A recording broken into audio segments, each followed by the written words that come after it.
En este momento estoy grabando la sesión y compartiendo pantalla. Díganme, por favor, si se ve mi pantalla. Estoy presentando la evaluación de la semana anterior.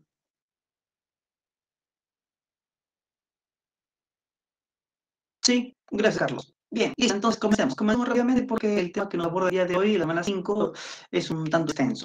Le doy las claves de la evaluación anterior. ¿Okay? De la evaluación anterior para que ustedes puedan corroborar con sus respuestas. A ver, dice, en la creación de un buque se utilizan fierros, clavos, martillos, metales, etc. Además, es necesario la participación de los obreros y la inclusión del arquitecto naval, de cuyo plano depende la construcción. En este ejemplo, ¿qué elemento se corresponde con la causa formal del buque? Porque están hablando del buque, ¿no? Según Aristóteles, el plano, ¿no? La forma del buque. Esa es la causa formal. 2. Van Gogh solía viajar al campo durante las noches, acompañado de velas, usaba pinceles y una paleta, y emocionado empleaba esos elementos y sus pasiones para pintar campos de trigo, de heno y de cultivo en general. En este ejemplo, ¿qué elemento se corresponde con la causa final según Aristóteles? Claro, ¿no? Van Gogh llevaba sus pinceles, sus pinturas, viajaba, ¿no? Además que tenía su pasión, la pasión por la pintura. ¿Para qué? ¿Para qué todo eso, no? Para pintar campos, ¿no? Para pintar campos. Esa es la causa final en este ejemplo. Pregunta 3. ¿Qué alternativa se corresponde con la teoría hilemórfica de Aristóteles? ¿No? Con la teoría hilemórfica. Hile, materia, morfé, forma, ¿no? La alternativa es la 3, ¿no? El compuesto de materia y de forma. Pregunta 4. ¿Qué opción representa un ejemplo correcto de potencia y acto? El preuniversitario es en potencia un ingresante, ¿no? Esa es la clave de la 4. Pregunta 5.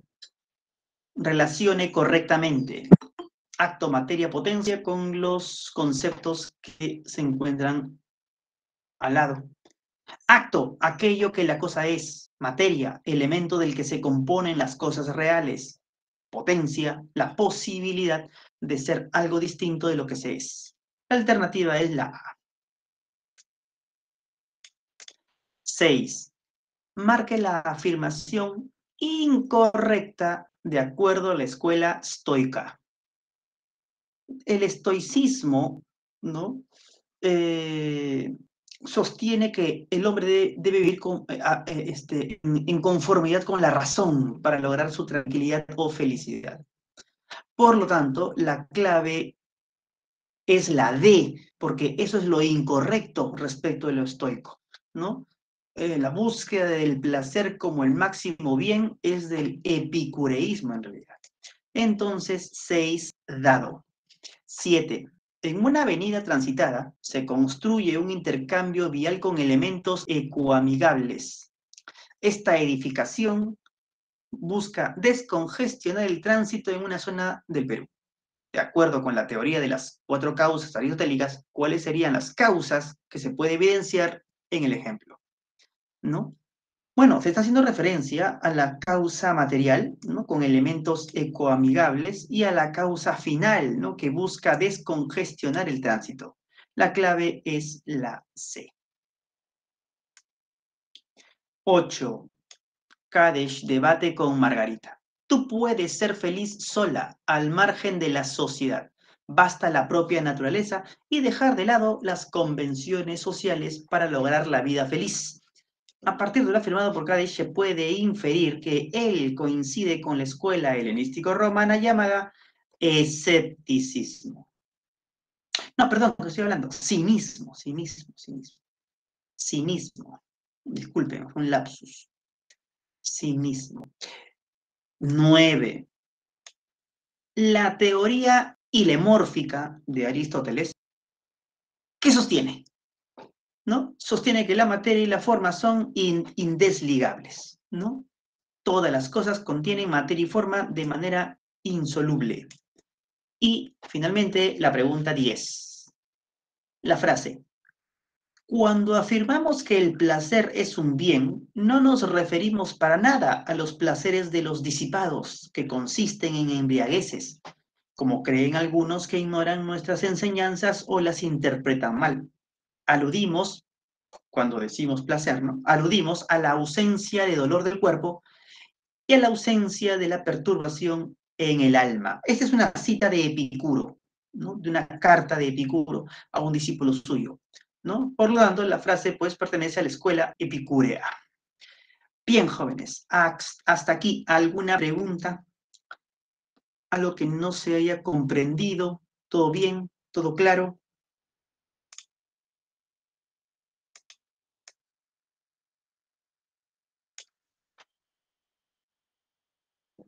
¿Todo bien? ¿Están en el chat? ¿No están en el chat?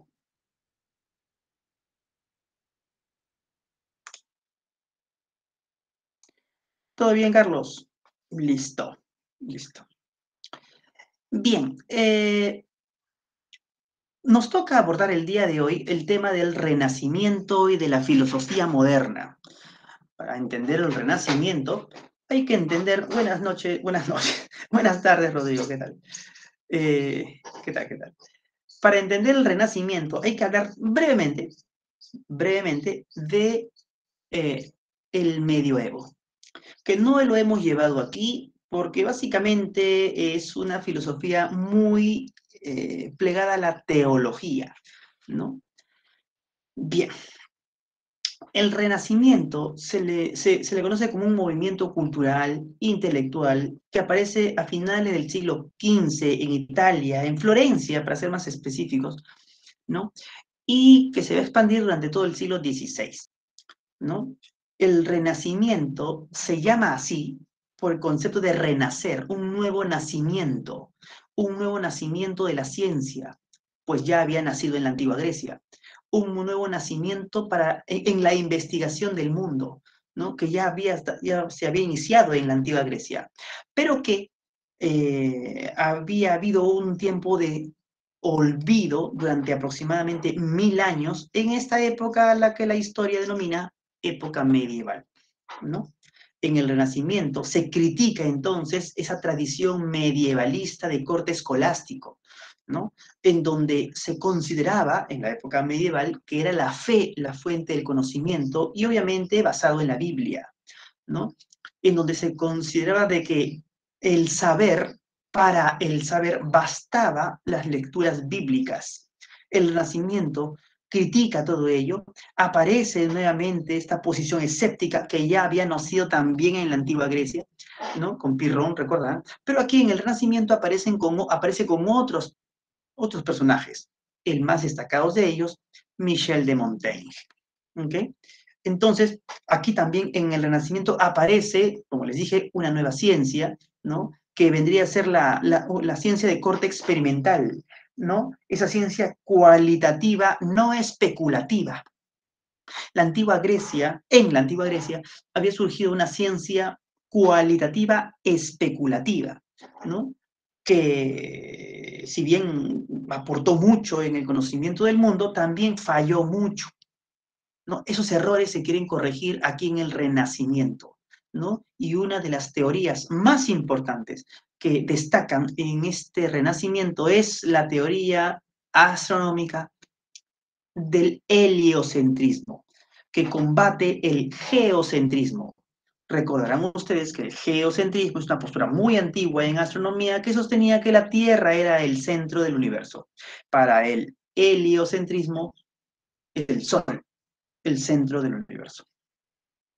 Se está desarrollando entonces ciencia, ¿no? Está naciendo la ciencia moderna, la ciencia en la que nuestra ciencia actual hunde sus raíces. Nuestra ciencia actual no se basa en la ciencia griega. Esa ciencia griega, esa ciencia antigua, ¿no? Ya está en el baúl de los recuerdos. Nuestra ciencia actual se basa en la que se desarrolla en los siglos XVII, XVI, XVII para ser incluso más preciso. Por eso es que la filosofía, que no es ajena al desarrollo de la ciencia, ¿no? va a reflexionar sobre ese conocimiento, sobre esa ciencia, y cuál es el tema más importante que les interesará a los filósofos de la modernidad: el origen del conocimiento, el problema del origen del conocimiento. Para ello aparecerán tres corrientes filosóficas: el racionalismo, el empirismo y el criticismo. En términos muy simples, les voy a indicar lo siguiente. Para el racionalismo, el origen del conocimiento está la razón, es la razón. Para el empirismo, el origen del conocimiento es la experiencia. Mientras que para el criticismo, el origen del conocimiento son los dos: razón y experiencia. En esta forma muy breve se resume toda esta problemática, pero hay que explicarla, ¿no? No se trata de lanzar teorías y ya, ¿no? Hay que explicar las teorías y entender por qué llegaron a esa conclusión. Bien, entonces, el día de hoy vamos a ver tan solo al racionalismo y al empirismo, ¿no? El criticismo lo dejaremos para después, ¿no? Racionalismo y empirismo, entonces, nos tocará ver el día de hoy. ¿Qué es el racionalismo? Es una corriente filosófica que surge en el siglo XVII, que considera que la razón es el origen del conocimiento. El conocimiento, para el racionalismo, es cualquier idea que sea eterna, universal y necesaria. Necesario significa que no cambia, que es así y siempre lo será. Por supuesto que el racionalismo toma como ejemplo las ideas matemáticas, el conocimiento matemático. Porque una vez que uno llega al conocimiento matemático sobre cualquier tema, si uno multiplica, ¿no?, cantidades, llega a una cantidad como resultado que siempre lo será, ¿no? No es que 2 por 3 sea 6 hoy y mañana sea otro número, debido a las consecuencias, o debido a las situaciones, o debido a la subjetividad del investigador. No, ¿no? Un resultado matemático siempre será el mismo, por eso es una idea eterna, universal y necesaria. El racionalismo sostiene que al momento de conocer la verdad del mundo, también será posible llegar a ideas universales necesarias, todo con la razón. Y así como la matemática es una ciencia deductiva, igualmente el conocimiento del mundo se ha de lograr de manera deductiva. ¿Y deducir qué significa? Deducir significa llegar a un conocimiento a partir de verdades previas que aparecen como certezas. En matemática eso se conoce como postulado, principio o axioma. El racionalismo sostiene exactamente igual, ¿no? Que para llegar al conocimiento del mundo, también lo mismo, tenemos que deducir a partir de verdades previas. Pero ¿cómo les llama el racionalismo a esas verdades previas? Les llama ideas innatas, ideas que están en la mente, en el alma, como decían los racionalistas por la época, ¿no? Por eso es que los racionalistas desconfían de los datos sensoriales, porque estos se pueden equivocar, pero confían en la razón. Los racionalistas más destacados son René Descartes, Baruch Spinoza y Gottfried Leibniz. Nosotros el día de hoy tan solo veremos a René Descartes. Renatus Cartesius en latín, René Descartes en castellano, o Descartes en francés, pues él fue un filósofo, matemático y físico francés, muy importante incluso en su propia época, considerado hoy el padre de la filosofía moderna y de todo el racionalismo. Además que en matemática es considerado el padre de la geometría analítica, geometría que ustedes estudian. Su filosofía supone una destrucción y construcción, o para ser más preciso, una destrucción y reconstrucción de todo el aparato de ideas que el hombre posee en su mente. Para ello va a usar un método, el método de la duda, ¿no?, que lo explicaremos en un momento. Con ello, él pondrá en entredicho todo el conocimiento aprendido, todo el conocimiento adquirido, ¿no?, con el fin de lograr verdades ciertas o certezas, verdades indubitables. Entre sus obras más importantes destaca El discurso del método y Meditaciones metafísicas. En la época se está desarrollando la ciencia, y Descartes es un eminente científico, ¿no?, a la vez de filósofo.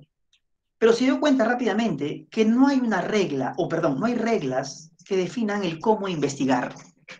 Digamos que todavía en su época se está descubriendo cosas, pero a tontas y a locas. Él se da cuenta que es necesario un método y propone su método, ¿no? Para la investigación de la ciencia, que consta de de 4 pasos, de 4 reglas. Cada vez que vayas a investigar, dice Descartes, comienza, ¿no? Considerando las certezas que posees, ¿no? No aceptes nada, dice Descartes, que no aparezca ante tu alma, ante tu mente, diríamos hoy, como cierto, como una certeza, como evidente. Porque para iniciar una investigación tienes que tener cierta evidencia. Una vez que las posees, inicia tu investigación dando solución al problema que quieres abordar. Y claro, un problema siempre es complejo. Y al ser complejo, está constituido de elementos más simples. Analiza ese problema, ¿no? Analizar significa dividir etimológicamente. Divide ese problema complejo en sus elementos más simples e intenta dar resolución a los elementos simples para luego reconstruir las soluciones dadas en la síntesis. Ese es el tercer paso. La recomposición, la reconstrucción ordenada de los elementos de ese problema complejo.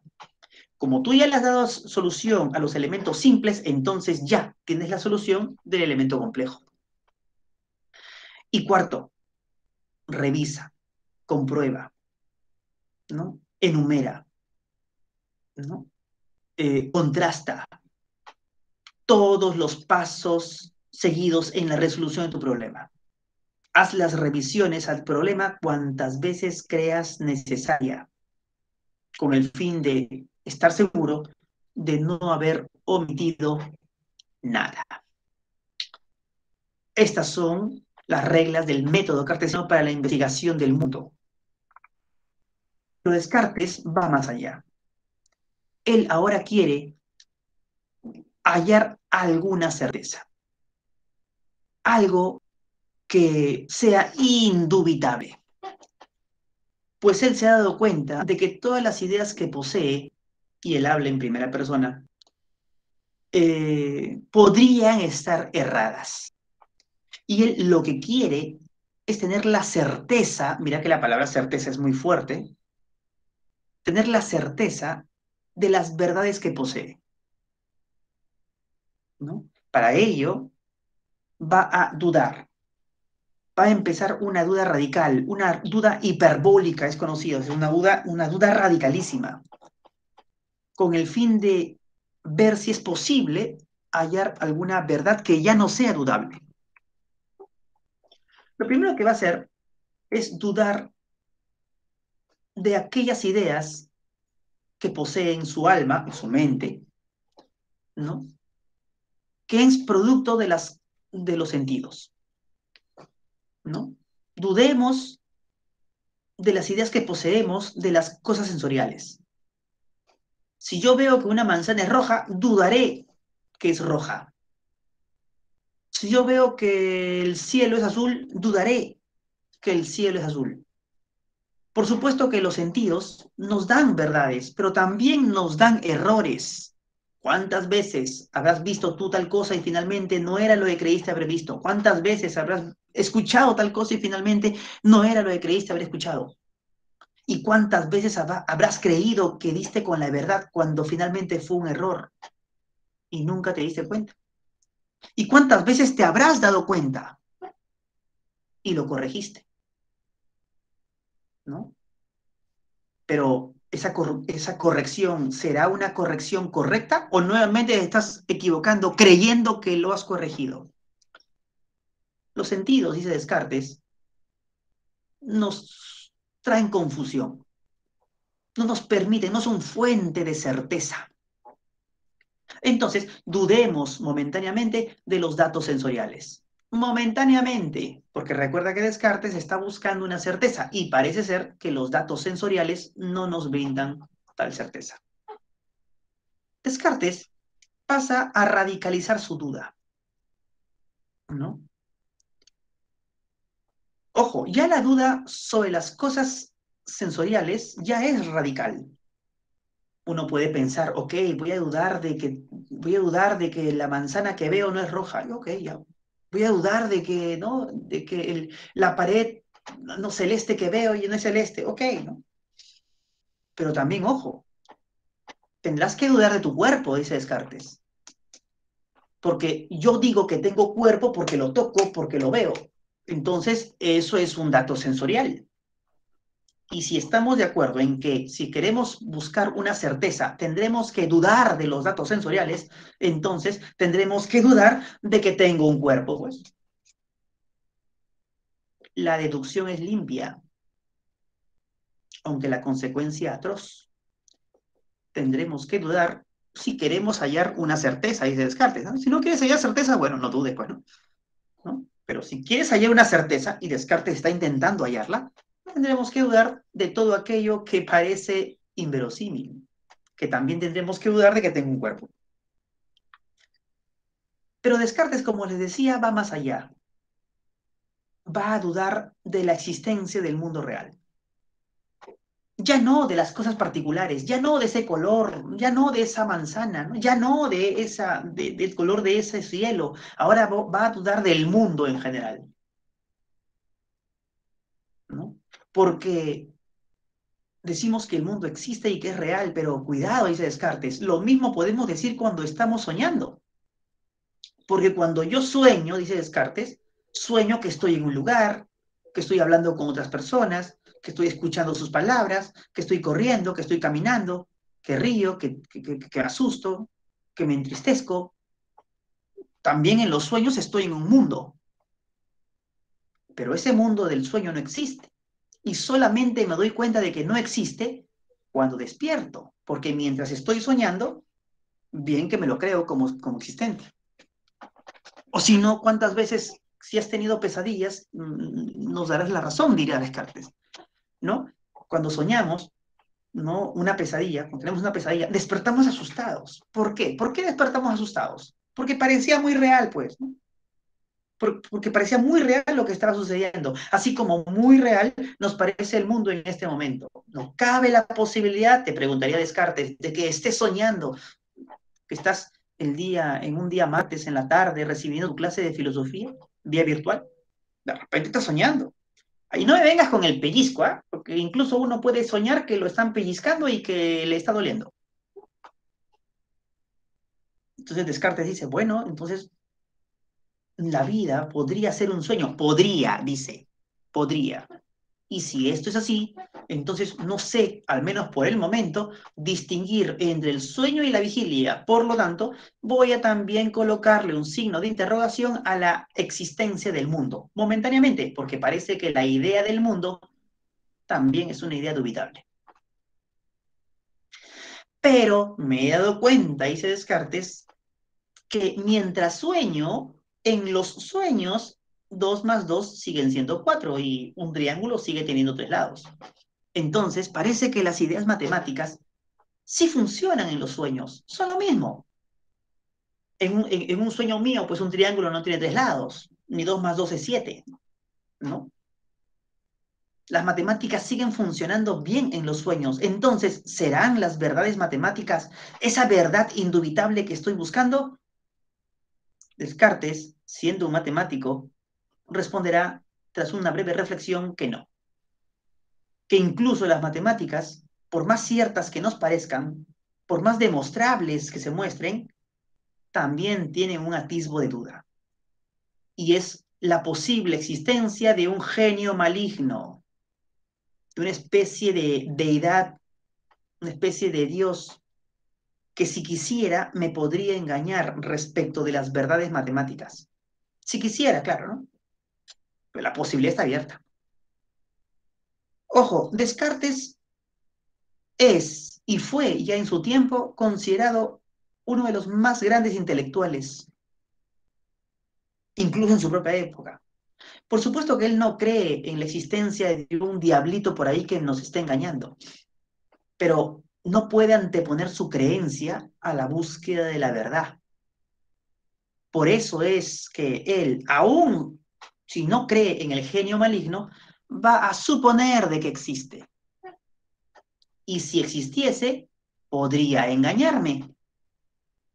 Y si quisiera engañarme, puesto que el genio maligno finalmente es más poderoso que yo, dice Descartes, entonces bien podría hacerme creer que las matemáticas son ciertas cuando realmente no lo son.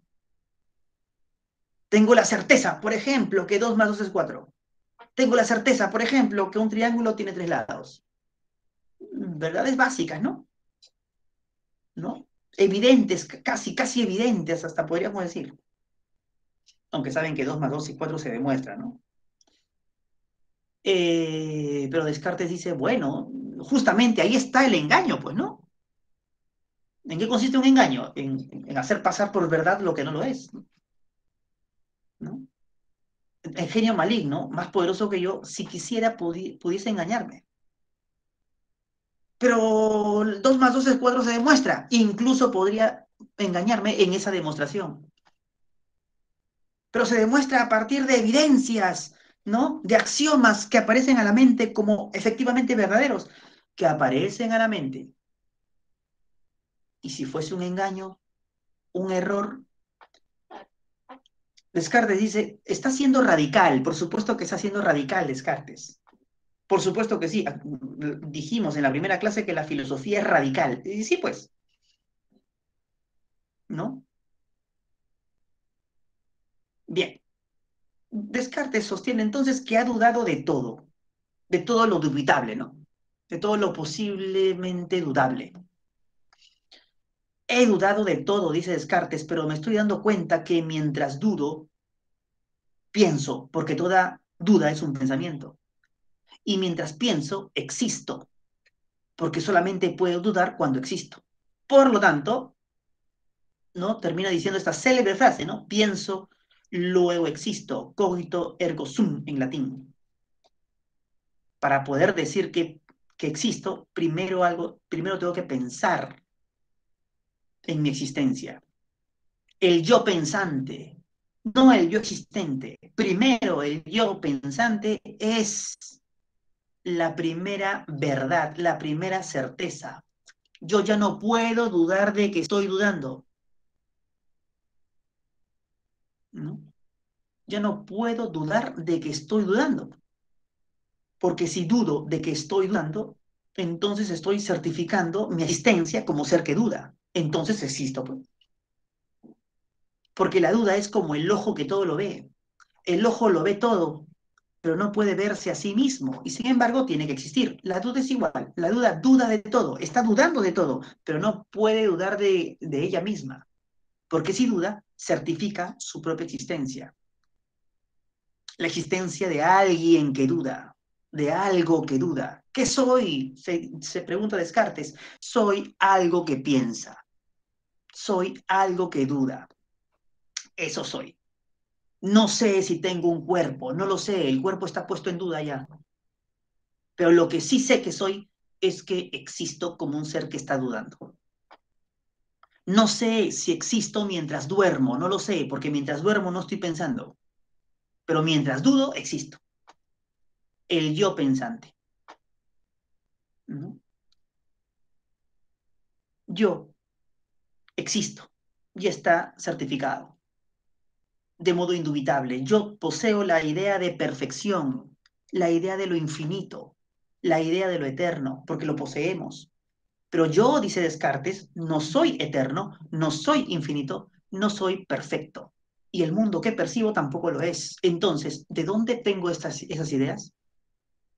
Tienen que provenir de un ser que sí es perfecto, que sí es eterno y que sí es infinito. Y ese ser es Dios. Por lo tanto, Dios existe. Descartes entonces, ¿no? Si bien ha tenido que dudar de Dios primeramente, porque Dios es una idea dubitable, ahora ya no, porque ahora demuestra desde su propia existencia como un yo pensante la existencia de Dios. Sí, repito el argumento. Si yo tengo las ideas de lo infinito y no soy infinito, entonces, ¿de dónde tengo esa idea? Tiene que venir de un ser que sí es infinito, y ese ser es Dios. Por lo tanto, Dios existe. Dios, en su infinita bondad, no podría permitir que un genio maligno me engañe respecto de las matemáticas, porque todo engaño es un error y nada errado sale de las manos de Dios. Por lo tanto, o el genio maligno no existe, o si existe, no me puede engañar. En cualquier caso, las matemáticas son verdaderas. Para Descartes, si las matemáticas son verdaderas, es porque Dios lo garantiza. Eso te está diciendo. Espero que me estén siguiendo con el argumento. Espero que me estén siguiendo con los pasos argumentativos. Porque todo esto parte de la duda, a partir de la duda. Vale decir del pensamiento. Por eso es un racionalista, pues. Basta la razón, dice Descartes. Pero el mundo todavía estaba en un signo de interrogación, porque el mundo podría ser un sueño. Descartes dice, no, porque por la infinita bondad de Dios, Él es imposible que me haya creado con la con la tendencia a que yo piense que el mundo es real cuando de repente no lo es. Es absurdo que Dios, en su perfección y poder, me haya creado con la idea de que el mundo es real cuando de repente no lo sea. Es tonto, ¿no? Entonces Descartes dice, bueno, entonces, si yo tengo la idea de que el mundo es real, entonces tiene que ser real, pues, ¿no? Entonces el mundo es real. Entonces, la existencia del mundo también queda garantizada por la existencia de Dios. Augusto, me preguntas, ¿en qué ley natural creía Descartes? Bueno, Descartes primero te diría que no creería en ninguna ley natural, porque las leyes naturales no se, en las leyes naturales no se creen, ¿no? Sino que se aceptan por la evidencia, ¿no? Descartes obviamente era un físico, él también hizo física, ¿no? Entonces, él obviamente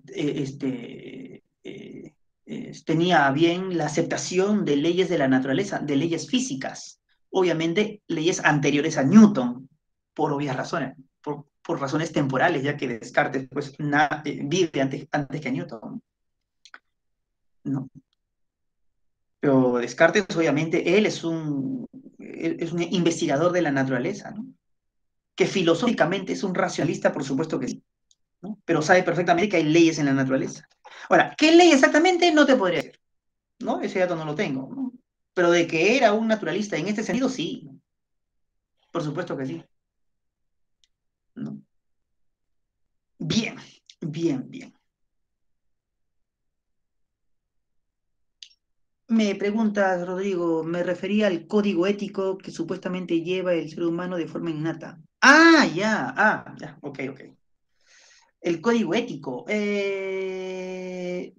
Si te explicas un poquito mejor, ¿no? Un código ético me está diciendo, pues, las normas de convivencia, las normas de cómo se actúa, ¿no? Pero si te explicas un poquito mejor, ¿no? Descartes era cristiano, primero. Era un filósofo católico, ¿no? Su filosofía no, digamos, no se basa en el cristianismo, pero coincide con el cristianismo, ¿no? ¿No? Él reniega de todas las demostraciones de la existencia de Dios dadas por la escolástica, porque son demostraciones basadas en la fe, por lo tanto, son malas demostraciones. Lo que él aquí es demostrar la existencia de Dios basada en la razón, a partir de una idea que él concibe ya ser cierta como la idea de Dios, ¿no? Entonces él dice Dios existe, pues. Pero el Dios que está pensando es el Dios cristiano, básicamente es el Dios cristiano. Y a partir de ello, como el cristianismo tiene un código ético, podríamos nosotros deducir que ese sería su código ético, ¿no? ¿No? Así es. Descartes no hace ética, si es que por ahí de repente va tu pregunta, ¿no? Descartes no hace una filosofía ética, ¿no? Como lo hizo Aristóteles, como lo hizo Platón, ¿no? Y como lo harán otros autores, ¿no? Descartes hace una filosofía ontológica y gnoseológica. Esa es básicamente la filosofía cartesiana, ¿no? Una filosofía sobre el mundo y una filosofía sobre el conocimiento del mundo, ¿no? Pero no hace una filosofía ética, ¿no? Por eso es que te digo que posiblemente su ética esté simplemente emparentada con el cristianismo, ¿no? Así es, Rodrigo. Sigamos, sigamos. Descartes nos dice la mente humana o el alma humana, porque en la época se hablaba de alma mucho, haciendo referencia a lo que hoy llamamos conciencia, entendimiento, mente. ¿Okay? El alma humana o la mente humana posee ideas. Y estas ideas son de tres tipos. Las ideas innatas, las ideas adventicias y las ideas facticias o ficticias. Las ideas innatas son aquellas que pertenecen al alma humana o a la mente humana, ¿no? No han sido adquiridas. Simplemente cuando Dios nos creó con una mente y esa mente ya tenía esas ideas, ¿no? Ya hemos hablado de Dios, así que podemos tomar. Son ideas que pertenecen a la razón y obviamente son ideas verdaderas, porque fueron puestas ahí por Dios. Y cualquier construcción de un aparato cognitivo sobre el mundo tendrá que estar basada en estas ideas innatas, porque solo lo que está basado en lo verdadero será verdadero. Luego tenemos las ideas adventicias. Las ideas adventicias son las ideas que provienen de la experiencia. Si tú tienes la idea, o el recuerdo si gustas, de cómo suenan las olas del mar, es porque has tenido la experiencia de ver y de escuchar las olas del mar. Entonces, esas ideas son ideas adventicias. Y así con cualquier otro tipo de experiencia. Por supuesto que los sentidos se pueden equivocar, como ya dijimos. Así que estas ideas adventicias no son garantía de verdad. Finalmente, tenemos las ideas facticias o ficticias, ideas productos de la imaginación.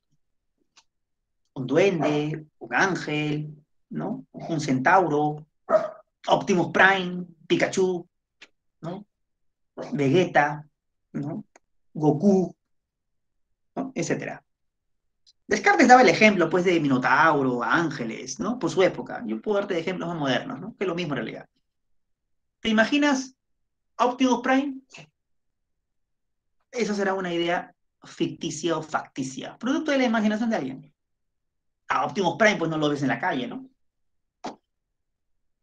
Aunque esté en Cusco el camión, ¿no? Que va a ser de Optimus Prime. Aquí en la secuela de Transformers. Sí, ¿no? Sí.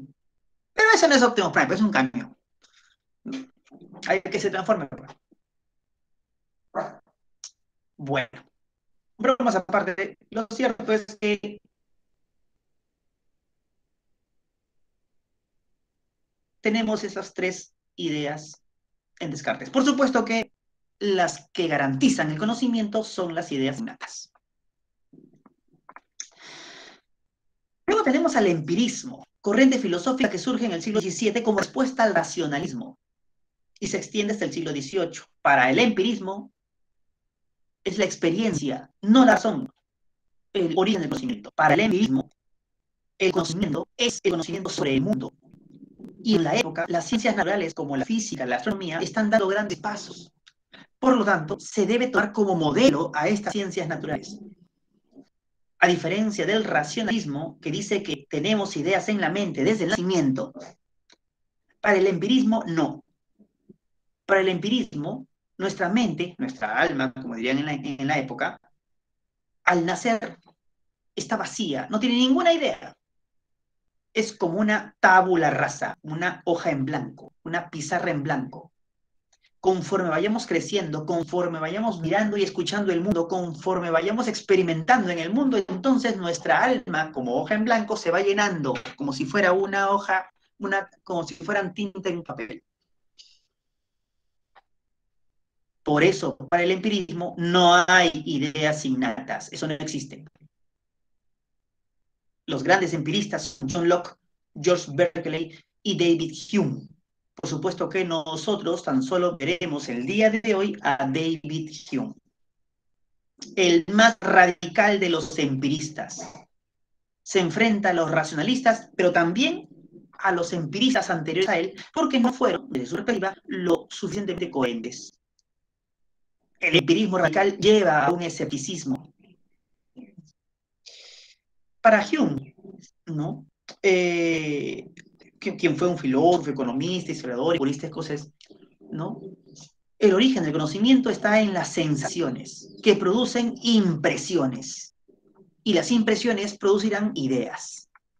Todo esto que les acabo de decir en una línea y en unos 3 segundos, ¿no? Es lo que se conoce como la teoría de las percepciones en Hume, que vamos a explicar luego más. A ver.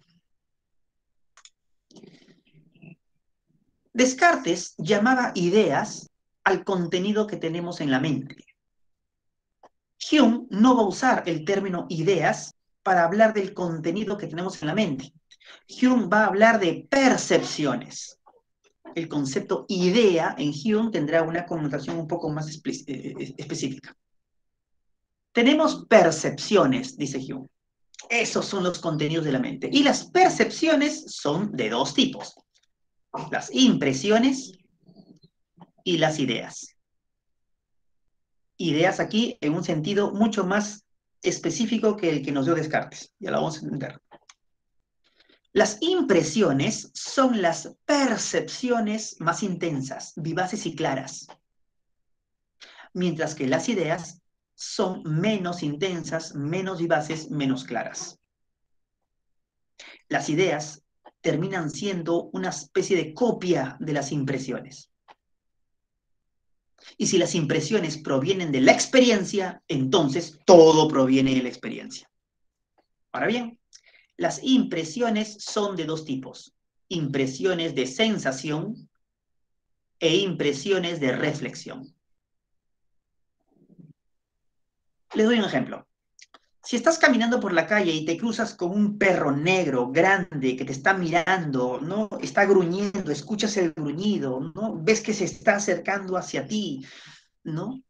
Y te está mirando fijamente, mostrándote los dientes. Esa es una impresión de sensación. Bueno, estás teniendo varias impresiones de sensación. El color del perro, la forma del perro, el tamaño del perro, el sonido que hace al gruñir, los dientes blancos que te están mostrando, etc. El hecho que te estás viendo que se está acercando, todas estas son impresiones de sensación. Las impresiones de sensación son aquellas experiencias externas, el perro está fuera de ti, digamos, ¿no? Que provienen de los sentidos. Estás mirando, estás oyendo, etc. Pero también, al estar en esa situación, te embarga el miedo. Te embarga el miedo, sientes una sensación interna de miedo. Ya, esa también es una experiencia. Hume le llama impresión de reflexión. Es una experiencia interna. Y tiene que ver con las emociones, las pasiones, los sentimientos. ¿No? Te pongo otro ejemplo. Alguien te cuenta un chiste. Tú escuchas el chiste. Ya, al escuchar el chiste, esa es una impresión de sensación. A alguien de fuera te estás contando un chiste, ¿no? Está emitiendo palabras y tú lo estás entendiendo. Proviene de tus sentidos. Esa es una impresión de sensación. Pero la risa que te causa el chiste, ¿no? Es una experiencia interna, ya. Esa es una impresión por reflexión. ¿Se comprendió? En ambos casos, la risa que estás teniendo en ese momento o el miedo que estás teniendo en ese momento se muestra como intenso, vivaz, claro, porque lo estás experimentando en este momento. Y el chiste que estás escuchando en ese momento lo estás escuchando palabra por palabra, tal y como te están contando. O el perro que lo estás viendo igualito, tal y como es el perro. Vivaz, intenso, claro. Una impresión de sensación. Pero mañana más tarde te vas a acordar del perro. Y te vas a acordar del miedo que tuviste a ver el perro. Mañana más tarde te vas a acordar del chiste. Y te vas a acordar de la risa que sentiste, ¿no? Al escuchar el chiste. Entonces, mañana más tarde te das ideas. Pero esas ideas serán las de recuerdo. Ideas de recuerdo. Del recuerdo de impresiones de sensación o de recuerdo de impresiones de reflexión. Pero recuerdo. Digamos que esas ideas tienen un correlato en la realidad. Pero además tienes otro tipo de ideas. Ideas de imaginación. Estas ideas de imaginación no tienen un correlato en la realidad de manera directa, pero sí de manera indirecta. Pongamos el ejemplo del ángel, de un ángel, un ángel. Yo me imagino un ángel en este momento, así como nos lo ha descrito la religión, ¿no? Un ser de forma humana, de blanco, luminoso, que vuela, con alas, de nobles sentimientos. Ahí te la ángel. Pero no es una idea de recuerdo, porque yo nunca he visto un ángel. Pero sí es una idea de imaginación, producto de recordar el color blanco, que sí lo he visto alguna vez, de recordar animales que vuelan, que sí lo he visto alguna vez, de recordar alas, que sí lo he visto alguna vez, de recordar sentimientos de bondad en algunas acciones que personas hacen o que yo he hecho, ¿no? Y de recordar la forma humana, ¿no? Entonces, el recuerdo del color blanco, el recuerdo de los sentimientos de bondad, el recuerdo de la forma humana, el recuerdo del volar, todos esos recuerdos yo lo uní a partir de mi imaginación, lo uní y formé la idea de ángel. Entonces, la idea de ángel, indirectamente, también proviene de la experiencia, pero aunada a la imaginación. La imaginación crea, pero no crea de la nada, pues, ¿no? Crea a partir de los recuerdos de experiencias que hemos tenido. Toda idea, ojo, dice Hume, proviene en última instancia de las impresiones. Habiendo entendido esto, ahora vamos a ver las consecuencias. Porque Hume pues no va a desarrollar toda una filosofía, no es uno de los filósofos más importantes de todos los tiempos por desacreditar la idea de ángel, ¿no? Él va más allá. Crítica a la idea de sustancia.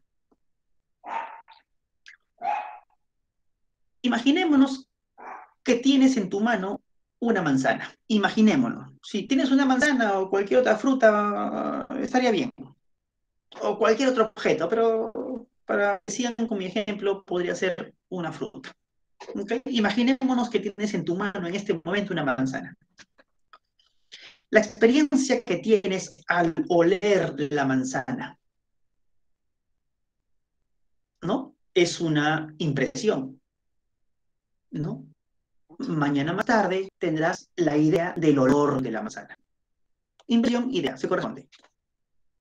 Pruebas la manzana, tienes la experiencia del sabor de la manzana. Impresión, mañana más tarde tendrás la idea del sabor. Impresión, idea, se corresponde. Tienes la idea de la forma de la manzana, lo mismo. Luego tendrás la idea de la forma. Tienes la idea del peso de la manzana, tienes la idea de la textura de la manzana, etc. Entonces, tú tienes la experiencia del olor de la manzana, tienes la experiencia del sabor de la manzana, tienes la experiencia del peso de la manzana, tienes la experiencia de la forma de la manzana, tienes la experiencia de la textura de la manzana, pero no tienes la experiencia de la manzana. ¿No? No la tienes. Tú tienes la experiencia del sabor de la manzana, de eso que llamas manzana, ¿no? Tienes la experiencia del sabor de eso que se llama manzana, pero no tienes la experiencia de la manzana. ¿Dónde? ¿Dónde está? Yo te preguntaría eso. ¿Dónde está? Entonces, no tienes la impresión de la manzana. Pero cosa curiosa, sí tienes la idea de manzana. Porque cuando yo te dije hace un momento, imagínate que tienes una manzana en la mano, entonces usé la idea de manzana. Y tú me entendiste rápidamente. Yo creo que me has entendido rápidamente, ¿no? Y colocaste en tu mano imaginativamente una manzana, ¿no? Pero Hume te pregunta, ¿de dónde ha surgido esa idea? Si hemos entendido que toda idea proviene de la experiencia, ¿en qué momento has tenido la experiencia de la manzana? Yo no, te diría Hume. Yo he tenido la experiencia del sabor de la manzana, o del sabor de algo, al que le llamo manzana, ¿no? Pero jamás he tenido la experiencia de la manzana. La manzana es esa sustancia, como diría Aristóteles, ¿no? Es ese algo que tiene sabor, que tiene color, que tiene textura, que tiene peso.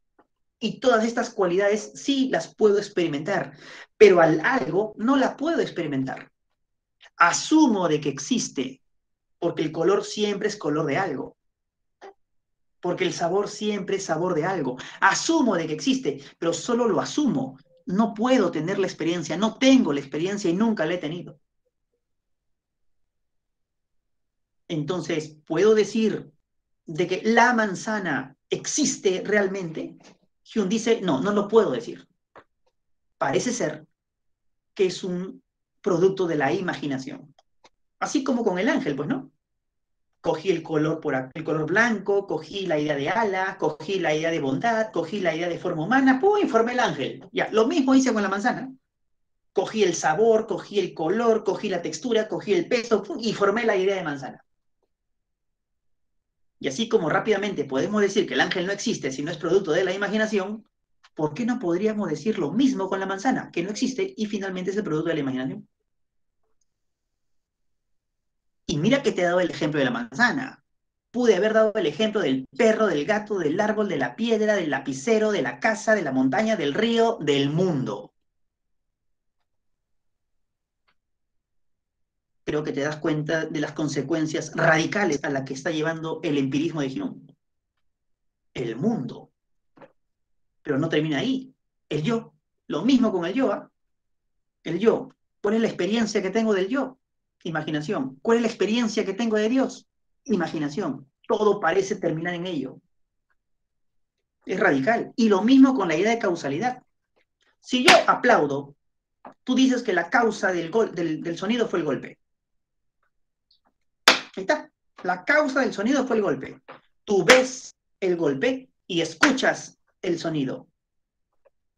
Tienes la experiencia directa de esos fenómenos. El golpe, que lo ves, y el sonido, que lo escuchas. Pero estás manejando una idea más. Al decir que la causa del sonido es el golpe, estás manejando la idea de causalidad. Y Hume te pregunta, ¿en qué momento has visto aquí la causalidad? Estás suponiendo que existe. Estás suponiendo que el mundo está ordenado causalmente. O sea, causa-efecto, causa-efecto. Pero en realidad, ¿de dónde hemos sacado esa idea? Del hábito, dice Hume. Como siempre hemos escuchado que cada vez que hay un golpe hay un sonido, ¿no? En situaciones normales, ¿no? Como siempre has visto que cada vez que hay un aplauso hay un sonido, entonces tú deduces automáticamente que cada vez que haya un aplauso tendrá que haber un sonido. Simplemente estás deduciendo debido al hábito y has creado la idea de causalidad. Pero en el mundo, dice Hume, no tenemos ninguna certeza de que la causalidad exista. Ninguna. Porque también parece ser el producto de la imaginación, del hábito, ¿no? El problema es que la ciencia, cuando formula leyes, la formula a partir de considerar la causalidad en el mundo, porque la causalidad en el mundo permite entender las regularidades que se dan en la naturaleza, y una ley es un enunciado que describe regularidades. Entonces, Hume está poniendo en entredicho incluso el conocimiento científico del mundo, sin quererlo, ¿eh? Porque él era un científico también, ¿no? Un amante de la ciencia experimental, pero sin quererlo. Está colocando, está colocando entre paréntesis también la ciencia moderna. Teóricamente hablando, claro está, ¿no? Entonces, creo que con esto se entiende, espero que se haya entendido con claridad, ¿no? Por qué Hume es tan importante en la historia del pensamiento.